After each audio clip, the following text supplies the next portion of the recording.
हाय नमस्कार दोस्तों, career point Behror के ऑनलाइन प्लेटफॉर्म पर आप सभी का हार्दिक स्वागत है। मेरा नाम है कृष्ण डियर और मेरे साथ हैं आज कैरियर पॉइंट बहरोड की टीम। आज बहुत सारे सवालों के जवाब मैं इनसे लेने के लिए आया हूं। तो सबसे पहले मेरे जो दाईं तरफ बैठे हैं इनका नाम है देवेंद्र जी। ये कैरियर पॉइंट बहरोड में कोटा की तरफ से नियुक्त ब्रांच मैनेजर हैं। और मेरे देवेंद्र जी के जो साइड में बैठे हैं उनका नाम है विवेक सर, जो कि कैरियर पॉइंट कोटा के ही तरफ से यहाँ फैकल्टी नियुक्त हुए हैं। मेरे लेफ्ट साइड में बैठे हैं डीडी सर, ये भी कैरियर पॉइंट कोटा की तरफ से बहरोड में फैकल्टी नियुक्त हुए हैं। और हमारे जस्ट बगल में बैठे हैं राठौड़ सर, ये भी कोटा की तरफ से यहाँ फैकल्टी नियुक्त हुए हैं। मेरा पहला सवाल देवेंद्र सर आपसे, क्योंकि आप यहाँ मैनेजर के पद पर नियुक्त हुए हैं, और आप मुझे ये बताइए कि कोटा के कल्चर में और बहरोड के कल्चर में क्या फ़र्क है। सर देखिए, अगर हम बात करें कैरियर पॉइंट की, तो कैरियर पॉइंट जैसा कोटा में कल्चर चलता है वैसा ही कल्चर यहाँ क्रिएट करेगा। जैसे कोटा में सिस्टम चलता है वैसा ही 100% सिस्टम यहाँ रहेगा। चाहे हम स्टडी मटेरियल की बात कर लें, चाहे वे ऑफ टीचिंग की बात कर लें, चाहे हम मेथड जो चलता है क्वेश्चन प्रैक्टिस का, उनकी हम बात कर लें, तो जैसा कोटा में होता है 100% चीज़ें यहीं होगी। यहाँ में और कोटा में डिफरेंस क्या है? एक्चुअली में कोटा में क्या होता है, 300 to 400 स्टूडेंट्स की क्लास होती हैं और यहाँ हम 40 to 50 स्टूडेंट्स की क्लास रखेंगे। यहाँ टीचर स्टूडेंट पर इंडिविजुअली इंटरेक्शन इसमें रख सकता है।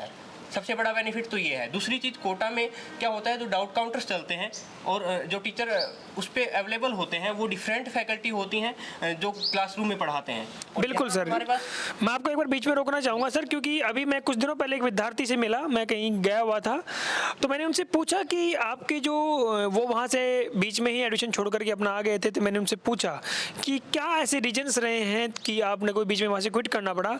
तो उनके पेरेंट्स ने मुझे जवाब दिया, और वो बहुत अच्छा जवाब, शायद बहुत सारे दर्शकों के भी ये काम आएगा, कि सर हमारे जब बच्चा था, जब वो क्लासरूम में किसी टीचर और से पढ़ता है और जब वो डाउट काउंटर्स के ऊपर आता है तो किसी और टीचर से पढ़ता है, तो उसको अपनी जो स्थिति है ना, उसको कन्फ्यूजन की स्थिति में उसके सामने पैदा हो जाती है, और वहाँ पर तो आप डायरेक्टर या फिर किसी से जाकर के शिकायत भी नहीं कर सकते। बिल्कुल सर, बिल्कुल। और यहाँ तो ये बहुत सारे बेनिफिट हैं, और आप अपनी बात कंटिन्यू रखें सर। जैसा कि सर ने अभी डिस्कस किया, एक स्टूडेंट की जो प्रॉब्लम सर ने डिस्कस किया है, सेम प्रॉब्लम होती है स्टूडेंट्स के साथ, क्योंकि डाउट काउंटर्स पर डिफरेंट फैकल्टी अवेलेबल होती है। उनके पास ना इतना एक्सपीरियंस होता है, वो बिल्कुल फ्रेशर होते हैं। सबसे जो बड़ा फॉल्ट है ये होता है। उसके अलावा वहाँ पे जो खाने की दिक्कत होती है, रेंटल इशू आते हैं। सबसे जो स्टूडेंट की जो समस्या होती है, ये भी रिविलेंट समस्याएं में से एक है। बिल्कुल सर, बहुत अच्छी बात कही सर आपने। सर ऐसा क्या है बहरोड में कि जैसे मान लीजिए, मुझे अगर मैं आपसे 2 पॉइंट्स के ऊपर डिस्कस करना चाहूँ कि आप क्विक में, आपके पास 20-20 सेकंड हैं, 20-20 सेकंड में आप मुझे जवाब देंगे। कोटा में ऐसा क्या है और बहरोड में ऐसा आप क्या नया देने वाले हैं? सर जैसा कि मैंने अभी डिस्कसन किया कि कंप्लीटली सिस्टम वही होगा जैसा कोटा में होता है। बिल्कुल 100% वही होगा यहाँ। बिल्कुल। तो ये आप ये कहना चाहते हैं कि वहाँ के आपके जो पेरेंट्स के, जो गांव में जो मध्यम वर्ग के जो किसान होते हैं, उनका लाखों रुपये बच सकता है अगर वो बहरोड में रह करके तैयारी करते हैं तो। बिल्कुल सर। मेरा अगला सवाल भी आपसे ही है देवेंद्र जी, एक जो थ्योरी होती है एग्जाम में और एक्सरसाइज होती है, उन दोनों को साथ लेकर के विद्यार्थी कैसे चल सकता है? सर देखिए, कोई भी कंसेप्ट हम लर्न कर रहे हैं, कोई भी टीचर पढ़ा रहा है हमें कंसेप्ट, तो सबसे पहले हम उसकी थ्योरी को लर्न करेंगे और फिर उसी कंसेप्ट को हम उस क्वेश्चंस के थ्रू हम प्रैक्टिस करेंगे। जो कंसेप्ट हमने सीखा है उसको हम डीपीपी के थ्रू, एक्सरसाइज के क्वेश्चंस के थ्रू हम उसको डिस्कस करेंगे, उसके क्वेश्चन सोल्व करेंगे, और जो अपनी प्रॉब्लम होती है उसको हम टीचर से डिस्कस करेंगे। बिल्कुल सर, बहुत अच्छी बात है, क्योंकि जब हम देखते हैं बच्चों के सामने कि भाई थ्योरी और एक्सरसाइज में जब दोनों चीज़ों के बीच में मिश्रण होता है तो बहुत बार गाइडेंस का फर्क होता है, और अगर एक अच्छा टीचर होता है तो उसको उसी चीज़ों को साथ लेकर के बच्चों को मार्गदर्शन के रूप में आगे बढ़ाता है। मेरा अगला सवाल RS राठौड़ सर आपसे है, और मेरा ये सवाल है आपसे कि जो नेगेटिव मार्किंग होती है विद्यार्थियों की, तो वो उसको कैसे मैनेज करें? देखिए, सबसे पहले तो गुड इवनिंग बहरोड, आप सभी का इस लाइव सेशन में स्वागत है। तो सर ने जैसा क्वेश्चन पूछा कि नेगेटिव मार्किंग से आप कैसे बच सकते हैं या कैसे मैनेज कर सकते हैं, सबसे पहले तो इस बात को समझे कि आखिर नेगेटिव मार्किंग है क्या। सबसे पहला पॉइंट तो ये होता है, अगर बच्चा नेगेटिव मार्किंग को समझ जाए कि आखिर इसमें क्या प्रॉब्लम हो सकती है, आखिर इससे मेरे रैंक के ऊपर क्या इफ़ेक्ट हो सकता है, सबसे बड़ी प्रॉब्लम यही आती है। तो अगर हम नेगेटिव मार्किंग की बात करते हैं तो बच्चे को लगता है कि चलो 1 नेगेटिव हुआ तो क्या हुआ, 2 नेगेटिव हुए तो क्या हुए। पर्टिकुलर एक बहुत बड़ा ग्रुप है जो इस एग्ज़ाम को फाइट करता है, और अगर कोई बच्चा एक सिंगल नेगेटिव अगर अटैम्प्ट करता है तो वो single attempt not only 1 marks ये कंपेयर होता है 5 मार्क्स के अकॉर्डिंग। तो 5 मार्क्स में बच्चा अप्रॉक्स 20 to 40,000 के स्टूडेंट्स गैप के अंदर चला जाता है। इट मीन्स जो रैंक उसकी 20,000 के आसपास थी वो सीधा डिप्रेट होकर 20,000 बिंद हो जाती है। तो सबसे बड़ा ये फ़र्क पड़ता है। इसको 1 नंबर या 2 नंबर या 1 नेगेटिव ना 2 नेगेटिव के अकॉर्डिंग ना ले वो बच्चा, क्योंकि नेगेटिव मार्किंग उसका मेन रोल अटेम्प्ट करती है। आपने पॉजिटिव क्वेश्चंस कर लिए, अच्छे मार्क्स आपके आ गए, और गंदती से आपने हर एक सब्जेक्ट में 2-2 क्वेश्चन अगर नेगेटिव रख दिए तो भी आप ऑलमोस्ट अपनी रैंक को खो चुके हैं। जो आपकी एक पॉसिबल पॉजिटिव रैंक थी उसको आप खो चुके हैं। अब इस नेगेटिव मार्किंग को उस प्रैक्टिस के दौरान उसको ख़त्म करना होगा। इट मीन्स प्रैक्टिस स्ट्रेटेजी ये रखनी होगी उसे कि कोई भी क्वेश्चन अगर वो अटेम्प्ट करता है तो उसका माइंडसेट ये होना चाहिए कि मैं 100% इसके लिए कंफर्म्ड हूँ कि यस सी ऑप्शन है या बी ऑप्शन है, मैं कंफर्म्ड हूँ। इफ़ कोई भी स्टूडेंट अगर उसमें 95% कंफर्म्ड है, 20% कंफर्म है कि भाई हो सकता है 90% हो जाए, या 50-50 ये हो सकता है या ये हो सकता है, कई बार बच्चा इस कंफ्यूजन में रहता है। बिल्कुल सर। ठीक है, और इस कंफ्यूजन के बाद बच्चा कहता है चलो कोई नहीं, बी हम टिक मार्क कर देते हैं जी। और एग्ज़ाम ड्यूरेशन के अकॉर्डिंग हमारा जो माइंड काम करता है या स्टूडेंट का माइंड काम करता है, ये वन टाइम क्लिक काम करता है। वन टाइम क्लिक मीन्स कि जो मेथड हमने एक बार ट्राई कर लिया, फिर हम चाहे क्वेश्चन को 10 बार टाइम प्रैक्टिस करें कि भाई हमारा सही आंसर आ जाए, सही आंसर आ जाए, लेकिन वो मेथड वही क्लिक होगा जो हमने फर्स्ट टाइम क्लिक किया। सो नेगेटिव के चांसेस सबसे ज़्यादा बढ़ जाते हैं।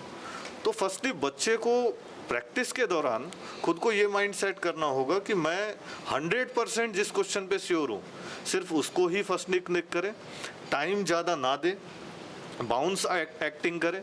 10 सेकंड से एक क्वेश्चन को दिया, अगर नहीं हो रहा है तो उसको बाउंस करके सेकंड क्वेश्चन पे आते हैं। बिल्कुल सर। और नेगेटिव कम से कम अटेम्प्ट करने की कोशिश करें, या मैं ये कहूँ कि नेगेटिव अटेम्प्ट करना ही नहीं। बिल्कुल सर। मेरा अगला सवाल डीजे सर आपसे है, और मेरा आपसे सवाल ये है कि सबसे बड़ी जो समस्या होती है बच्चों के, वो होती है टेस्ट में जो उनकी परफॉर्मेंस होती है उसको इंक्रीज करने की। कि वो सोचता है कि मैं इस बार और अच्छी रैंक लेकर के आऊँ, मैं और अच्छा वो करूँ, इस तरीके से। तो एक बच्चे को या फिर एक विद्यार्थी को अपने टेस्ट में इंक्रीज को करने के लिए क्या करना चाहिए? जी बिल्कुल, बहुत अच्छा क्वेश्चन है, क्योंकि टेस्ट जब भी कोई बच्चा देता है वो एक सेल्फ एनालिसिस के लिए देता है। ठीक है, बच्चा उस टेस्ट से अपना सेल्फ एनालिसिस करता है कि मैं कहाँ एग्जिस्ट कर रहा हूँ, इतने बच्चों में मैं कहाँ एग्जिस्ट कर रहा हूँ, कौन सी मेरी रैंक चल रही है। तो बच्चा जब टेस्ट दे के आता है तो जैसे ही वो एनालिसिस करता है, कुछ क्वेश्चंस जैसे नेगेटिव हुए हैं, कुछ क्वेश्चंस राइट हुए हैं, तो जो क्वेश्चंस का रेशियो है उसने जो डिफाइन किया है राइट का और नेगेटिव का, उसको एनालिसिस करना चाहिए। जो नेगेटिव हुए हैं उनके पीछे क्या रीज़न रहे हैं, किन वजह से वो क्वेश्चंस नेगेटिव हुए हैं, तो हम उसको कैसे बेटर कर सकते हैं। अगली बार जब वो क्वेश्चन सामने आएगा तो जैसे ही हमने अगर उससे ऑलरेडी उस पर अगर एनालिसिस कर रखा है तो बेटर पोजीशन हम उस पर कर पाएंगे, अच्छा परफॉर्म कर पाएंगे उस पर। बिल्कुल, बहुत अच्छा जवाब है सर आपका। मेरा अगला सवाल विवेक सर आपसे है, और मेरा सवाल आपसे ये है कि डीपीपी और प्रैक्टिस एक्सरसाइज में नंबर ऑफ क्वेश्चंस को की जो प्रैक्टिस होती है उसको कैसे बढ़ाएं? देखिए, गुड इवनिंग सबसे पहले बोलना चाहूँगा, और क्वेश्चन बहुत अच्छा है क्योंकि प्रैक्टिस बहुत ज़रूरी है हमारे नीट एग्ज़ाम को क्वालिफाई करने के लिए, जी एग्ज़ाम को क्वालिफाई करने के लिए। और देखिए डीपीपी क्या होता है कि जैसे जो भी पढ़ाई कराया गया क्लास में, जो भी एक टॉपिक डिस्कशन हुआ, टॉपिक डिस्कशन के बाद उसे सेम टॉपिक से 20 क्वेश्चन दिए जाते हैं। वो क्वेश्चन में सबसे इम्पॉर्टेंट क्या है कि क्वेश्चन डिफरेंट टाइप के होने चाहिए, क्योंकि देखिए आप एक टाइप के बहुत सारे क्वेश्चन बनाते हैं तो उससे कंसेप्ट बिल्डअप नहीं होता है। आप डिफरेंट टाइप के अच्छे क्वेश्चन आप ज़्यादा करते हैं तो उससे क्या होता है, कंसेप्ट आपके स्ट्रॉन्ग होते चली जाती है। और जब कंसेप्ट अच्छी होती है तो सर ने डिस्कस किया था नेगेटिव मार्किंग की, तो आपकी नेगेटिव मार्किंग होने के चांस कम हो जाते हैं। ठीक है, तो डीपीपी सबसे पहले सोल्व करने से क्या होता है, आपकी एक एक्यूरेसी डेवलप होती है, क्योंकि आप बहुत छोटे स्तर पे 20 क्वेश्चन हर टॉपिक से, 25 क्वेश्चन हर टॉपिक से बना रहे हैं। और इस एक्यूरेसी के बाद आप जैसे ही पूरी टॉपिक के डीपीपी सोल्व कर लिए, और फिर जब आप पूरे चैप्टर ख़त्म करने के बाद फिर से जब आप एक्सरसाइज सॉल्व करते हैं, MCQ सॉल्व करते हैं, तो वहाँ पे आप, ये ज़रूरी नहीं है कि आप 1000 MCQ बनाएंगे किसी एक चैप्टर का तभी वो तैयारी का परफेक्ट होगा। सबसे इम्पोर्टेंट ये है कि आप भले ही 100-200 क्वेश्चन सॉल्व करें, लेकिन क्वेश्चन सारे डिफरेंट होने चाहिए। बिल्कुल तो हाँ, ये बहुत ज़रूरी है। कंसेप्ट बिल्डअप आपके डिफरेंट टाइप के क्वेश्चन सॉल्व करने से होती है। जी बिल्कुल, बहुत अच्छा सवाल है सर। मेरा इसी से जुड़ता हुआ एक सवाल और भी है आपसे कि नीट और JEE में अक्सर हम देखते हैं कि कंसिस्टेंसी का जो क्या होता है कि बहुत बड़ा रोल होता है, तो विद्यार्थी उसमें कंटिन्यूटी नहीं कर पाता है, उसको लेकर के आपकी क्या राय है और विद्यार्थी को कैसे करना चाहिए? हाँ, देखिए बहुत अच्छी क्वेश्चन है। देखिए कंसिस्टेंसी अगर पूरी साल अगर बच्चे में रही, तो हमने आज तक यही देखा कि जो बच्चे साल भर कंसिस्टेंट रहें उनका रिजल्ट हो ही जाता है। हाँ, अब ये नहीं बोल सकते कि सारे बच्चे टॉप करेंगे, लेकिन हाँ, सीट उनको मिल जाता है। तो इसके लिए सबसे इम्पोर्टेंट क्या है कि आप एक प्रॉपर शेड्यूल बना के पढ़ाई करते रहें। साथ ही साथ सबसे इम्पोर्टेंट है कि आप जितने भी टेस्ट देते हैं, जितने भी टेस्ट हो रही है, वो सारी टेस्ट आपको ये मान के देना है कि आप सेम जो मेन एग्ज़ाम देने वाले हैं, चाहे तो नीट का हो या जी का हो, सेम उसी पैटर्न को फॉलो करते हुए देना है। जो समय आपको टेस्ट में दिया जाता है वो सेम वही समय होता है जो नीट और जी के एग्ज़ाम में होता है। तो आप सेम उसी तरह से अपने फिजिक्स, केमिस्ट्री, बायोलॉजी अगर नीट का पेपर दे रहे हो तो अटैम्प्ट कीजिए, वही सेम टाइम दीजिए। आप बच्चों को सबसे इम्पॉर्टेंट है कि जो नीट के बच्चे होते हैं उनका बायो 50% भी होता है और स्ट्रॉन्ग पोर्शन होता है वो। तो वो बच्चे क्या करते हैं कि 50% बायो को सबसे पहले अटैम्प्ट करना चाहते हैं, जो कि अच्छा स्ट्रेटजी होता है उनके लिए। फिर बच्चे केमिस्ट्री की तरफ जाते हैं, तो केमिस्ट्री वो उनके लिए, बायोलॉजी वाले बच्चों के लिए थोड़ा ईजी होता है। तो बच्चे ऑर्गेनिक केमिस्ट्री, इनऑर्गेनिक केमिस्ट्री, फिर फिजिकल को अटैम्प्ट लेते हैं। लास्ट में बच्चे क्या करते हैं, फिजिक्स को लेते हैं। देखिए, मेरा एक और मानना है कि सिलेक्शन के लिए एक कहीं नहीं बोला गया है कि you have to solve 180 question, total question solve करने की जरूरत नीट में नहीं। अगर बच्चा 150-160 क्वेश्चन भी सही कर रहा है तो उसका रिजल्ट हो जाता है, क्योंकि आप समय देंगे। 1 घंटे आपने बायोलॉजी को दे दिया, 1 घंटे आप केमिस्ट्री को दे दिया। फिजिक्स अपने आप में एक टफ होता है और उसके कंसेप्ट भी टफ होते हैं। खासकर बायो वाले बच्चों के लिए फिजिक्स थोड़े परेशानी करता है। बच्चे हमेशा पेपर देने के बाद डिस्कस करेंगे, पेपर थोड़ा सा लेंदी था, पेपर थोड़ा सा टफ था। तो हमें हमेशा बच्चों को सलाह देता हूँ कि आपका जो स्ट्रेंथ है उसको ज़्यादा स्ट्रेंथ रखो, हाँ, जो थोड़ा कमज़ोर है उसको स्ट्रॉन्ग करो। खासकर मैक्सिमम बच्चों के लिए फिजिक्स जो होता है वो कमज़ोर होता है, तो उनको स्ट्रॉन्ग करने के लिए मैं सलाह देता हूँ। अगर बच्चे उसी में 45 क्वेश्चन में 30 क्वेश्चन भी करेक्ट कर लेते हैं तो इन बच्चों का सिलेक्शन कन्फर्म होता है, उन्हें गवर्नमेंट कॉलेज मिल जाता है।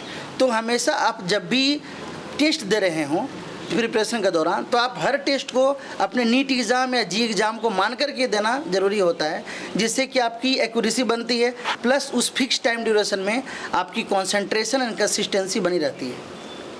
ओके, बहुत बहुत धन्यवाद सर, बहुत अच्छा आपने शानदार जवाब दिया। क्योंकि किसी भी कार्य को, चाहे हम नीट और JEE की क्यों बात करें, हम अगर किसी भी कार्य को करें तो उसके लिए कंसिस्टेंसी बहुत इंपॉर्टेंट होती है।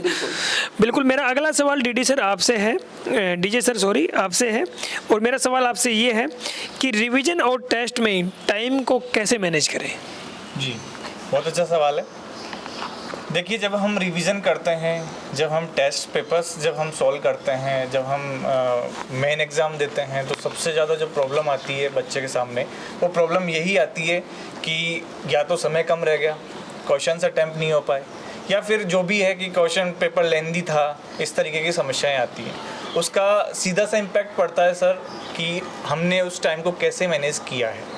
तो इसके लिए एक स्ट्रेटजी है सर टाइम मैनेज करने के लिए, कि जब भी हम किसी चीज़ का रिवीजन कर रहे हैं, जैसे कि हमारे जो मॉड्यूल्स हैं उसकी एक्सरसाइज की बात कर लेते हैं हम, कि जब हम मॉड्यूल की एक्सरसाइज सॉल्व कर रहे होते हैं तो उसको हम क्यों ना एज ए फाइनल एग्ज़ाम की तरह ट्रीट करें और एक टाइमर लगा के हम उन क्वेश्चंस को सॉल्व करें, ताकि हमें ये पता रहे कि हम इस टाइम पीरियड में इतने क्वेश्चंस हम अटेंड कर पा रहे हैं। तो कहीं ना कहीं ये एक बढ़िया प्लान रहेगा टाइम मैनेज करने के लिए। और जब ये थ्रू आउट पूरा सेशन चलता है, ये सारी चीज़ें जब पूरे सेशन में बच्चा स्टार्टिंग से लेकर एंड तक करता है, तो कहीं ना कहीं जैसे वो फाइनल एग्ज़ाम पे जब बैठता है तो ये चीज़ें वहाँ पे वर्क करती हैं सर। बिल्कुल सर, बहुत अच्छा जवाब आपने दिया है। मेरा अगला सवाल सर आपसे है, और मेरा सवाल आपसे ये है कि जब जो प्रैक्टिस होती है उसको परफेक्ट तरीके से कैसे करें? देखिए, मेनली डिपेंड ये करता है कि मैक्सिमम स्टूडेंट्स का आइडिया होता है कि मुझे JEE का एग्ज़ाम फाइट करना है या नीट का एग्ज़ाम फाइट करना है। तो डिपेंड इसके ऊपर एक प्रैक्टिस एक मोटो काम की तरह करते हैं। रीज़न क्या है इस चीज़ का कि फॉर एग्जांपल हम कोई भी काम कर रहे हैं, काम करने के कई तरीके हैं। एक आप काम को सिर्फ जैसे होमवर्क टाइप में बच्चे उसको दे के सॉल्व कर रहे हैं, या फिर क्वेश्चन सॉल्व करते समय अपने आप को स्टैटिक माइंड दे रहे हैं कि वो प्रैक्टिस को परफेक्ट बना दे। अगर वो प्रैक्टिस परफेक्टली करते हैं तो आई थिंक उन्हें सक्सेस होने से या रैंक अडॉप्ट करने से कोई नहीं रोक सकता। बिल्कुल सर, बहुत अच्छा जवाब आपने दिया है इसके लिए। सर एक्चुअली में क्या होता है कि किसी भी जो एग्ज़ाम जब बच्चा तैयारी करता है, जब वो सोचता है कि मेरे को परफेक्ट प्रैक्टिस करने कैसे होती है, वो कहते हैं कि प्रैक्टिस तो आपने बहुत सारी कर ली, प्रैक्टिस करते हुए जा रहे हैं, लेकिन प्रैक्टिस का मतलब परफेक्ट प्रैक्टिस कितनी की आपने, मायने अंत में रिजल्ट में वो आता है। और मेरा अगला सवाल मैनेजर सर आपसे है, और मेरा सवाल आपसे ये है कि बैकलॉग को कैसे कवर किया जाए? बहुत ही अच्छा क्वेश्चन है आपका।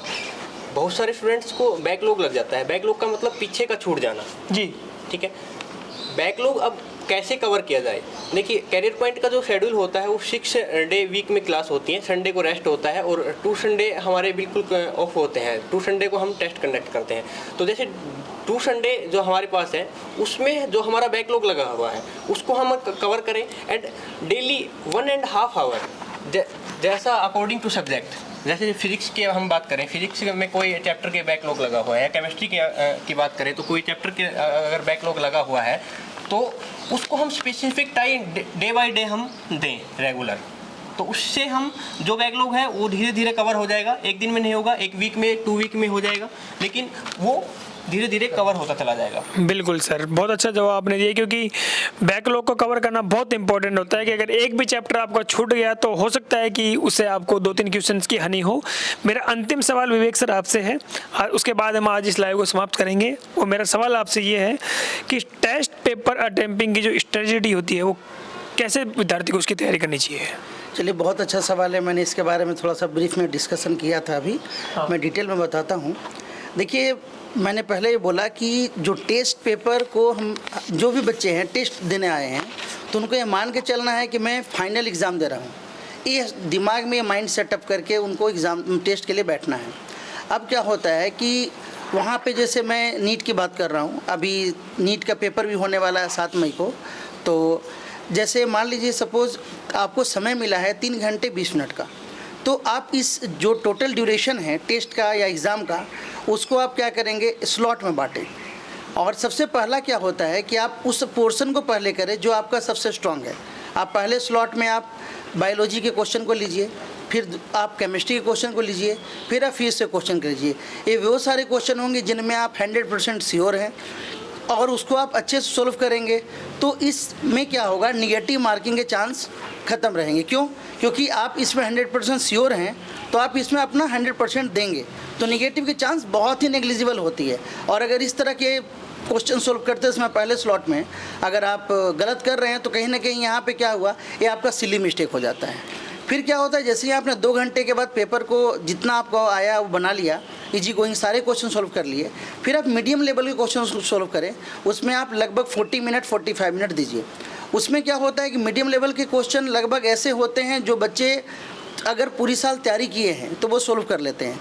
और जो मैंने एनालिसिस किया है पेपर का, जो बच्चे इजी गोइंग क्वेश्चन को पहले स्लॉट में कर लिए, दूसरे स्लॉट में जो मीडियम लेवल के क्वेश्चन हैं उनमें थोड़ा सा मेहनत करके उस क्वेश्चन को कर लिए, वो मान के चलिए कि उनको मेडिकल कॉलेज या इंजीनियरिंग कॉलेज उनको मिल ही जाता है। फिर बाकी जो बचे हुए समय आपके पास हैं उनमें आप थोड़े से क्वेश्चन के साथ लड़िए। वो क्वेश्चन होंगे जिनमें आपको दिक्कत होगी, थोड़े कंसेप्ट लेंदी होंगे, और आप उस क्वेश्चन में कुछ भी क्वेश्चन आप सॉल्व कर पा रहे हैं तो ये क्वेश्चन आपको टॉपर के लिस्ट में शामिल करता है। तो हमारा मानना है कि टेस्ट पेपर को भी हम शुरुआत से ही अपने इंस्टीट्यूट का जो भी पेपर हो रहा है शुरू से आप ये मान के 3 स्लॉट में आप पेपर को अटेम्प्ट कीजिए। और मैंने देखा भी है, मेरा अनुभव रहा है 10 सालों का, कि इसको मैं बहुत सारे बच्चों को बोला भी हूँ और इससे फ़ायदा भी हुआ।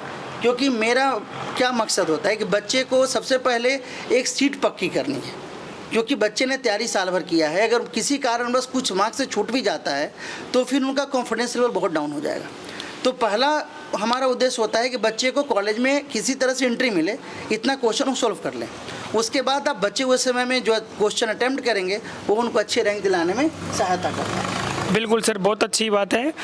तो ये थे मेरे साथ कैरियर पॉइंट बहरोड की टीम, जिन्होंने आपको बहुत सारे मेरे सवालों के जवाब दिए, और निश्चित तौर पर ये सवालों के जो जवाब हैं आपको अपने नीट और IIT JEE की तैयारी में कारगर साबित होंगे, ऐसा मेरा मानना है। और भी ऐसे इंटरव्यू सेशंस हम आपके लिए समय समय पर लेकर के आते रहेंगे। तब तक के लिए नमस्कार, धन्यवाद, गुड इवनिंग।